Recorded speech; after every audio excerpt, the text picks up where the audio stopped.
പാറശാല ഗ്രാമപഞ്ചായത്ത് ഓഫീസ് മാറ്റി. കഴിഞ്ഞ മാസങ്ങളുണ്ടായ ഘനമഴയെ തുടർന്ന് പഞ്ചായത്ത് ഓഫീസിന്റെ പരിസരത്ത് നിന്നും റെയിൽവേയിലേക്ക് മണ്ണിടിച്ചിലുണ്ടായി പഞ്ചായത്ത് അപകടാവസ്ഥയിലായിരുന്നു. ഒപ്പം തിരുവനന്തപുരം നാഗർകോവിൽ റെയിൽവേ പാത ഇരട്ടിക്കൽ ജോലികൾക്കായി സ്ഥലമെടുക്കുമ്പോൾ പഞ്ചായത്ത് കെട്ടിടം നിൽക്കുന്ന സ്ഥലവും കുറച്ച് നൽകേണ്ടി വരുമെന്നതിനാൽ പാറശാല ബ്ലോക്ക് പഞ്ചായത്ത് ഓഫീസിനടുത്ത് പ്രവർത്തിച്ചു വരുന്ന ഗ്രാമപഞ്ചായത്ത് ഓഫീസിന്റെ പ്രവർത്തനം പുത്തൻകട പഞ്ചായത്ത് ഓഡിറ്റോറിയത്തിലേക്ക് മാറ്റി. കോവിഡ് മാനദണ്ഡം പാലിച്ച് MLA CK ഹരീന്ദ്രന്റെ നേതൃത്വത്തിൽ ഇന്ന് നടന്ന ലളിതമായ ചടങ്ങിൽ ജീവനക്കാരും ചുരുക്കം ജനപ്രതിനിധികളും പങ്കെടുത്തു.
നമസ്കാരം, എൻ്റെ പേര് മഞ്ജു സ്മിത, പാറശാല ഗ്രാമപഞ്ചായത്ത് പ്രസിഡന്റ്.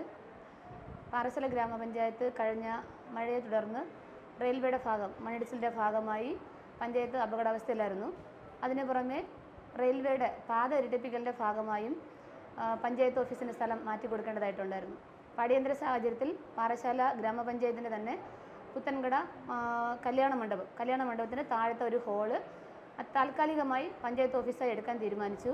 അങ്ങനെ പഞ്ചായത്ത് ഓഫീസായ അത്യാവശ്യ പണികൾ ചെയ്തുകൊണ്ട് അതിനെ തുടർന്ന് AE office, Kudumbashree office, NREG office, ഈ 3 ഓഫീസും നമ്മുടെ തന്നെ ഷോപ്പിംഗ് കോംപ്ലക്സായ പുത്തൻകട ഷോപ്പിംഗ് കോംപ്ലക്സായ ഓരോ റൂമുകളിൽ മാറ്റിക്കൊണ്ട് പഞ്ചായത്ത് ഓഫീസിൻ്റെ പ്രവർത്തനം ഈ മണ്ഡപത്തിൽ താൽക്കാലികമായി ഇന്ന് രാവിലെ MLAയുടെ സാന്നിധ്യത്തിൽ കോവിഡ് മാനദണ്ഡങ്ങൾ പാലിച്ചുകൊണ്ട് 15-ൽ താഴെയുള്ള ആൾക്കാരെ മാത്രം പങ്കെടുപ്പിച്ചുകൊണ്ടുള്ള പ്രവർത്തനം ആരംഭിച്ചു. ഇത് ഒരു അറിയിപ്പായി എല്ലാവരും കരുതുകയും അത് അംഗീകരിക്കുകയും ചെയ്യണമെന്ന് മാത്രമാണ് പറയുന്നത്.